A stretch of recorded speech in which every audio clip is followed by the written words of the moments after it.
Salut YouTube, on se retrouve pour une nouvelle vidéo tuto, un petit peu comme la dernière vidéo tuto que j'avais faite, c'est-à-dire comment bien débuter dans le stream. Si jamais vous l'avez pas vu et que vous êtes intéressé, je vous conseille d'aller la voir. Mais cette fois-ci, le sujet de la vidéo, ça va être comment faire une bonne scène de stream sur le logiciel OBS Studio et uniquement sur le logiciel OBS Studio, même si ça doit marcher à peu près pareil sur les autres logiciels. Donc ce tuto vise à aider les gens qui débutent avec le logiciel OBS Studio pour pouvoir certaines fonctionnalités que certains n'auraient pas vues. Il va y avoir plusieurs parties. La première partie, ça va être comment fonctionnent les scènes sur OBS. Ensuite, la deuxième partie, ça va être les différents types de scènes qu'un streamer utilise. Et la troisième partie, ça va être comment faire une scène à partir de rien. Sur ce, je vais pas durer l'intro plus que ça. Je vous laisse déguster la vidéo. Et sur ce, bon visionnage. Dans la première partie de cette vidéo, on va voir comment fonctionnent les scènes sur OBS. Déjà, ce qu'il faut savoir, c'est qu'une scène, c'est ce qui est affiché à l'écran durant votre stream. Donc là, actuellement, je suis en train d'enregistrer une capture d'écran. Du coup, ça m'affiche mon logiciel de stream OBS. Normalement, si vous n'avez pas touché à la configuration des fenêtres sur OBS, vos scènes et vos sources se trouvent en bas à gauche. On peut créer plusieurs scènes comme on peut créer plusieurs sources. À chaque fois qu'on change de scène, il y a ce qu'on appelle une transition, ça rajoute un petit peu d'animation et de fluidité au stream. Les transitions se trouvent en bas à droite. Donc dans chaque scène, on a plusieurs sources et il faut savoir que l'ordre des sources est très important. Par exemple, si j'affiche cette image là, on voit que l'image apparaît par-dessus ma capture d'écran. Mais si je déplace ma capture d'écran au-dessus de l'image, on ne verra que la capture d'écran et on ne verra plus l'image qui était affichée. Voilà. Donc on peut afficher ou désafficher une image, on peut la déverrouiller pour la déplacer. Ensuite, une fois qu'on a fini de la déplacer, on peut la verrouiller. Comme ça, on ne pourra plus la déplacer par erreur. Et un petit conseil, je vous recommande fortement de renommer toutes vos scènes et toutes vos sources pour que ça soit le plus pratique possible et qu'à chaque fois en plein stream, vous n'ayez pas à chercher chacune de vos sources ou de vos scènes. Dans cette deuxième partie de la vidéo, nous allons parler des différents types de scènes. Évidemment, je vais parler des scènes qui sont les plus importantes et les plus essentielles pour un streamer. On va commencer par la première qui est en fait la scène principale, celle où tu vas streamer ton activité principale sur ta chaîne, que ce soit des jeux vidéo, en l'occurrence c'est Overwatch. En général, sur cette scène, on y rajoute sa caméra et sans doute des informations complémentaires, par exemple le nombre de subs ou de follow.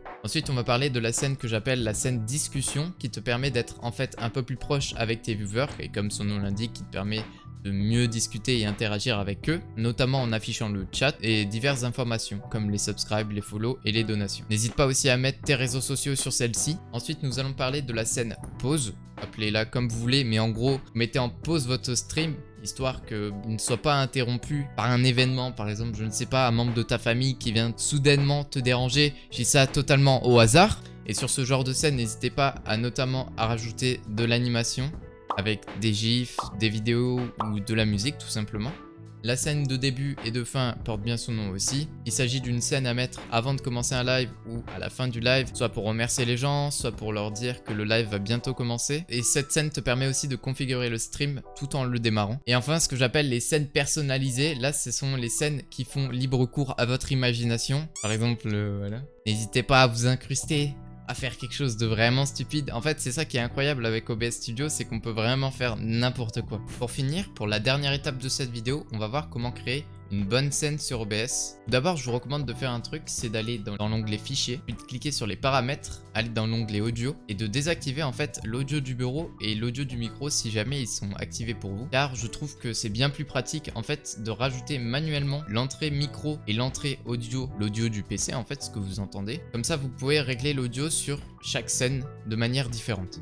Donc par exemple, pour ajouter un micro, on clique sur la capture d'entrée, vous mettez votre micro. Moi actuellement j'ai déjà ma source micro qui existe.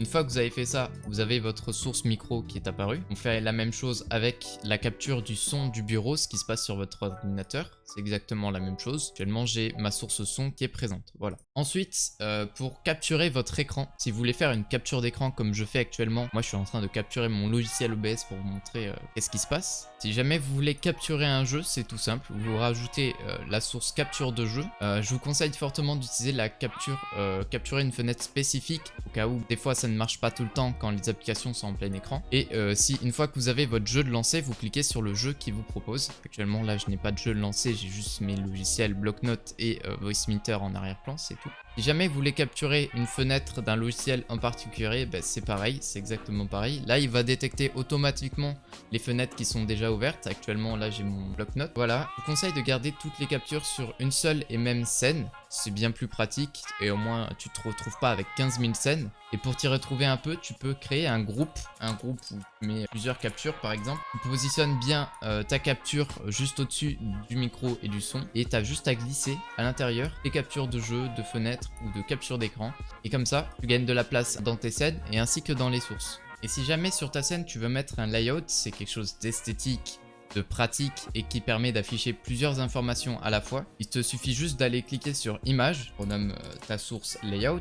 N'oublie pas de cocher la case décharger l'image quand elle n'est pas affichée, ce qui permettra quand tu as plusieurs scènes d'économiser les ressources de ton ordinateur. Une fois que tu as ton layout de prêt, que tu as téléchargé gratuitement sur internet ou bien que tu as eu un modèle payant grâce à un artiste ou que tu as pu créer par toi-même, ce que je vous recommande fortement pour essayer de vous démarquer un peu des autres et c'est pas très compliqué non plus. Donc on peut voir sur ce layout qu'il y a d'afficher le dernier sub, le dernier follow, la dernière donation. On peut voir aussi vers là qu'il y a la caméra. Ici, il y a le chat qu'on peut déposer. Et au milieu, on a la scène qui nous permet de jouer tout simplement. Et aussi d'autres informations complémentaires comme tes propres réseaux sociaux. Bon, pour la suite du tuto, je vais désactiver le layout, mais à la fin, je le réactiverai pour vous montrer le rendu final. Après, avec les images, vous pouvez afficher des images, tout simplement, autres que des layouts ou des overlays. Aussi, très important, dans le navigateur, on peut mettre en fait tout un tas de liens. Pour l'instant, vous voyez qu'il ne s'affiche pas grand-chose, en fait, juste ça, mais c'est parce qu'il n'y a encore aucun lien. Et il y a différents outils qui marchent avec les liens, notamment les alertes, le chat,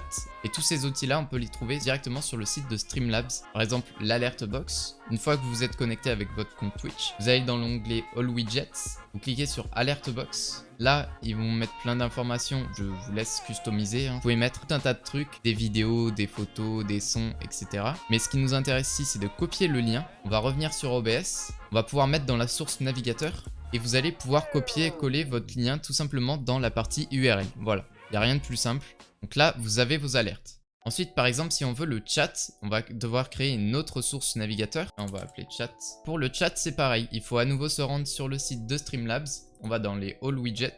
Et là, vous voyez qu'il y a Chatbox. Vous cliquez dessus. Vous avez à nouveau un lien. Vous avez juste à le copier. Rien de plus simple. Et en dessous, vous pouvez personnaliser votre chat. Je vous laisse regarder par vous-même. On retourne sur OBS et on colle l'URL tout simplement. Voilà, maintenant, on a les alertes.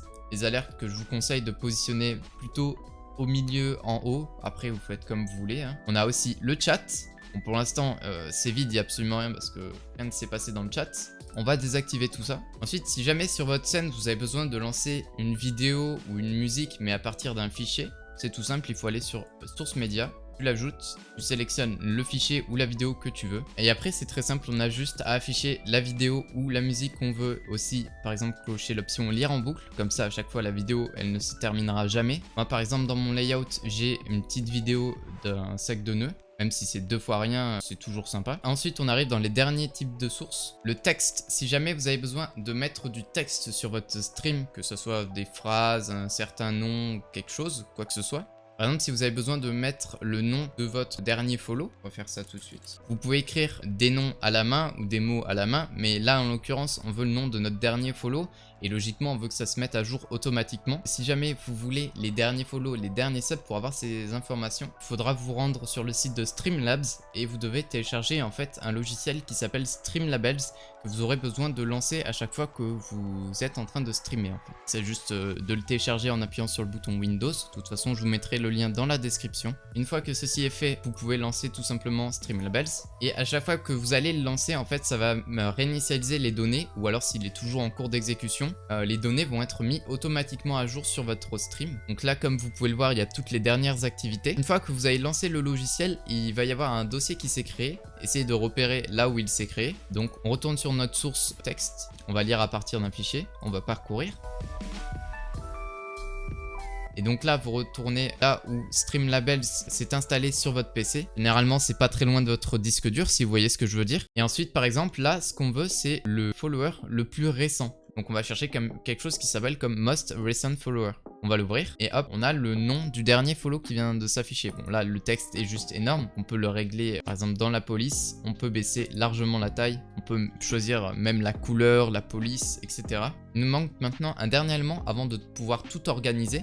L'un des plus importants, c'est le périphérique de capture vidéo. Et qu'est-ce que c'est en fait? Si jamais par exemple vous voulez vous filmer avec votre webcam, ou si jamais vous avez un périphérique de capture vidéo, comme ça porte bien son nom, pour filmer votre Switch, votre PS4, ce que vous voulez. Là en l'occurrence c'est la cam. Personnellement j'ai déjà ajouté la caméra et je vais vous montrer un peu ce que ça donne. Moi je l'ai mis dans un dossier parce que tout simplement j'ai le layout qui va avec la caméra et j'ai la caméra en elle-même. Et là du coup maintenant vous me voyez. Aussi quelque chose de très important à faire avec la caméra, on peut faire tout un tas de réglages. Là par exemple vous voyez un petit peu l'envers du décor. À noter que vous avez tout un tas de paramètres. Par exemple si vous avez la même webcam que moi, c'est-à-dire la HD Pro webcam C920 de Logitech, vous allez devoir à chaque fois faire des petits réglages pour que, tout simplement pour que le rendu de votre caméra soit meilleur, parce que de base c'est pas ouf, on va pas se mentir. Contrôle de la caméra, ce qui je pense est le plus important. Normalement tout devrait être coché, donc je vous conseille déjà de décocher ça. L'exposition c'est selon votre lumière. Moi en général à -5 ça va plutôt bien. La mise au point, pour faire la mise au point sur vous-même en fait tout simplement.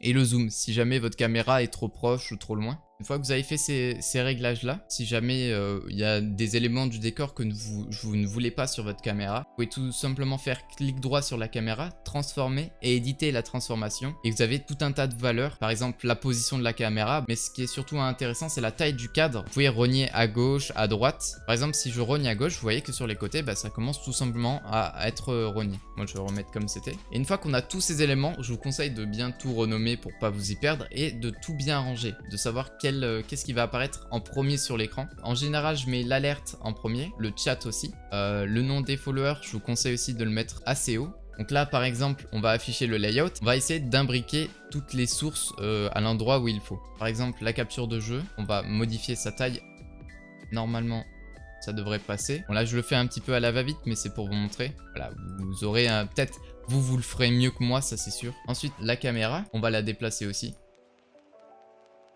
Voilà. Alors le truc est un petit peu plus large. Après juste en rognant un petit peu, on peut changer ça. Là on est pas mal je pense. Et nous allons mettre le chat juste en dessous. Alors pour ça je vous conseille d'écrire beaucoup de messages dans le chat. Là on va juste mettre des messages au hasard. Et on va afficher le chat, ça sera peut-être mieux. Il y a aussi tout un tas de paramètres à régler sur le chat. Mais vous pouvez directement agencer le chat ici. Voilà, normalement là le chat doit être comme il faut. On va faire un petit test. Donc là on voit que le chat est là où il devrait être. Si jamais vous avez une source média, n'oubliez pas de la mettre le plus haut possible pour qu'on la voie au mieux. Tout dépend de la source média que vous utilisez. Si par exemple c'est des particules ou quoi, mettez-la plutôt avec le layout et en dessous de la capture de jeu. Il nous reste donc un dernier élément et c'est le dernier follower. Voilà. Exactement ici. Donc on peut aussi changer la police, ça il n'y a pas de problème. Voilà, par exemple moi j'ai la police Kestrian qui est la police que j'utilise le plus souvent. On peut même rajouter un petit peu de contour. Donc là on peut mettre le contour en noir avec 5, ça me paraît plutôt bien et voilà. Et là on peut mettre les noms qu'on veut, on peut vraiment personnaliser un maximum pour que ça soit toujours un peu plus original. Il y a aussi les derniers subs et les dernières donations à faire mais je vais pas tout mettre d'un coup, ça serait juste répétitif. Et là donc on arrive sur une bonne scène qui sert de scène principale pour jouer. En même temps on a la caméra, on a le chat, on a la capture de jeu, on a aussi les informations sur les derniers subs, les derniers follow en direct grâce au logiciel Streamlabs. La petite vidéo en haut juste au-dessus de moi. On a aussi l'alerte box qui est cachée parce qu'il n'y a pas de follow tout simplement. Merci d'avoir regardé la vidéo jusqu'ici. J'espère que tu as découvert de nouvelles fonctionnalités qui te permettront de faire des bonnes scènes sur OBS Studio. Même si ce n'est pas le cas, je t'invite quand même à laisser un petit like, un petit commentaire. Et si vraiment ça t'a plu, tu peux aussi t'abonner à la chaîne. Tu en veux plus car tu me trouves sympathique. Tu peux aller venir me voir en stream sur ma chaîne Twitch, le lien est dans la description. Sur ce, je vous laisse, à la prochaine et je vous dis droit dans les yeux, restez gentils!